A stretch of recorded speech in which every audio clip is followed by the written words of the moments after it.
Let's continue on with part 2, the trip to Crossness Pumping Station. The stats that I'll throw up on the screen are for the run and not the stats that's shown on the Komoot Link. In part 1 we reached the Cutty Sark. We've still got a long way to go. In reaching the Sark we just passed the Greenwich Foot Tunnel, which unfortunately we won't be using. We avoid the Greenwich Peninsula and cut across the train back onto the Thames and scoot through Charlton Riverside. We get the treat of passing right next to the Thames Barrier. We just keep on trucking. We continue on and go past the Greenwich Foot Tunnel that we'll use later on in the video, but for now we go past. Shortly after we come off the Thames again and head down the weird and interesting ridgeway. A raised gravel path that's a straight shot to the pumping station. Unfortunately the station is closed and we have to do a about face and head straight back down the ridgeway again to the Greenwich Foot Tunnel. We have to hop off here and walk under the Thames to get to the other side. And this actually ends part 2. Sounds sweet and short, but it's not. There's plenty of interesting things on the way.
And here we are, the Thames Barrier. Just on the left there you can see one of the structures.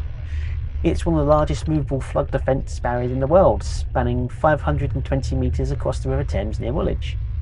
It protects 125 square kilometres of central London, including over 1.4 million people and 200 billion in property from the devastating storm surges moving inland from the North Sea. The barrier works via rotating gates. These consist of 10 hollow steel gates anchored between the massive concrete river piers. The 4 main central gates are each as wide as the opening of Tower Bridge, stand 5 stories high when raised and weigh 3,300 tonnes. Under normal conditions, the curved gates rest horizontally on the riverbed, completely hidden underwater to allow ships to pass through the navigable spans. When a flood threat is detected, hydraulic pumps rotate the gates 90 degrees upward into a vertical position, forming a continuous solid steel wall against the tide. While built primarily to defend against North Sea tidal surges, the Environment Agency increasingly closes the barriers at low tide to hold back heavy upstream river water entering from West London. This creates an empty reservoir space in the river channel to handle severe rainwater runoff. The gates became operational in 1982 and have only been closed 221 times for flood defence. It's projected to last until 2070.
This is the Ridgeway and actually has a purpose alongside the Crossness Pumping Station. They are linked.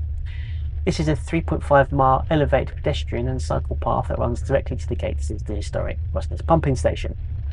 The path is entirely straight because it was constructed directly on top of the turf embankment containing Joseph Baghetti's Victorian Southern Outfall Sewer.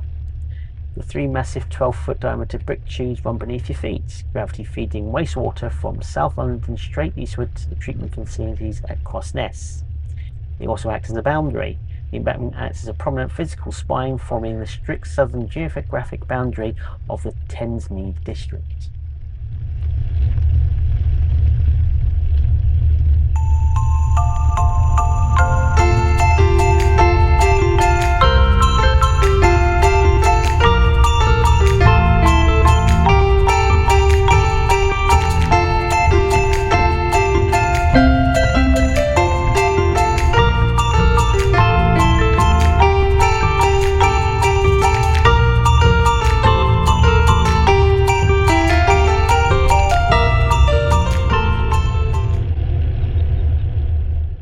This is the unfortunately closed Crossness Pumping Station.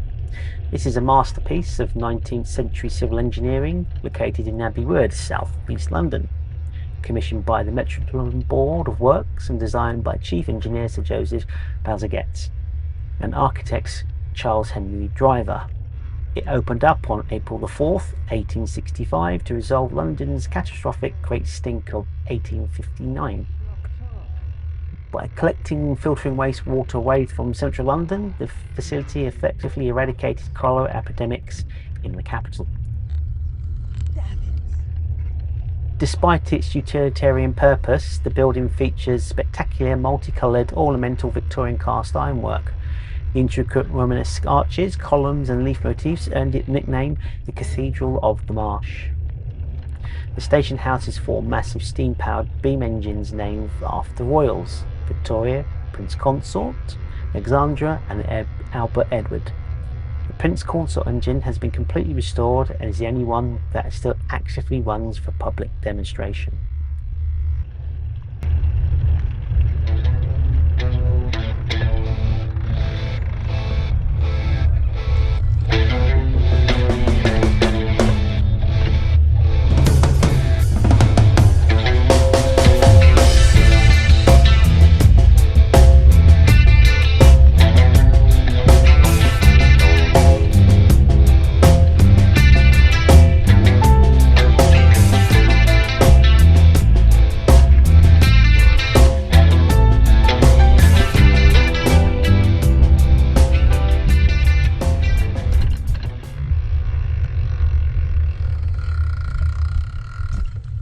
This is the Broadwater. This is the modern name for the remnants of the historic Royal Arsenal Canal. Located just east of the Thames Barrier, within the Royal Borough of Greenwich, this water feature is a heavily modified canal section embedded inside a residential housing development. The canal, a military one, was originally excavated in 1812 and completed in 1814. It was constructed under the instruction of Colonel Pilkington. It served as a secure transport canal for the sprawling Royal Arsenal military complex. Barges used the canal to safely transport explosives, raw materials and heavy artillery ammunition from the River Thames directly into the heart of the secure labs and factories. Today, the old canal has been widened, bounded by concrete banks and integrated as a central landscape feature. It forms the geographical backbone of the Broadwater Green housing estate, which locals nickname the Yellow Brick Houses.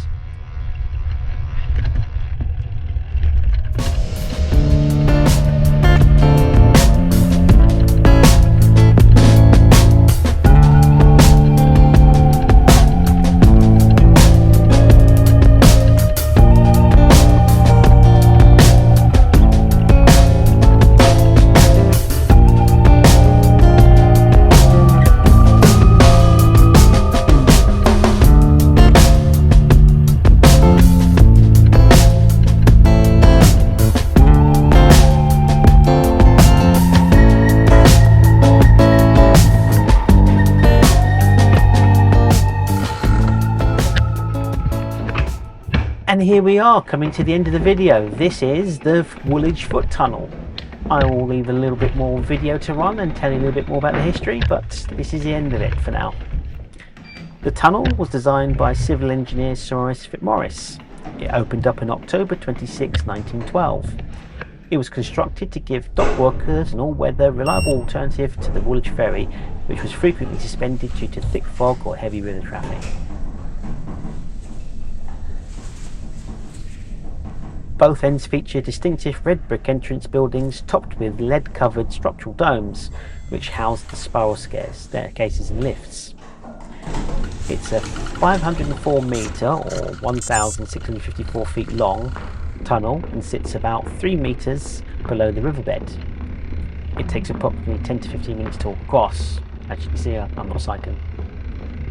The tunnel is free to public highway and is open 24 hours all year round. It was built using 510 cast iron rings. The tunnel interior is lined with concrete and finished with thousands of white glazed tiles.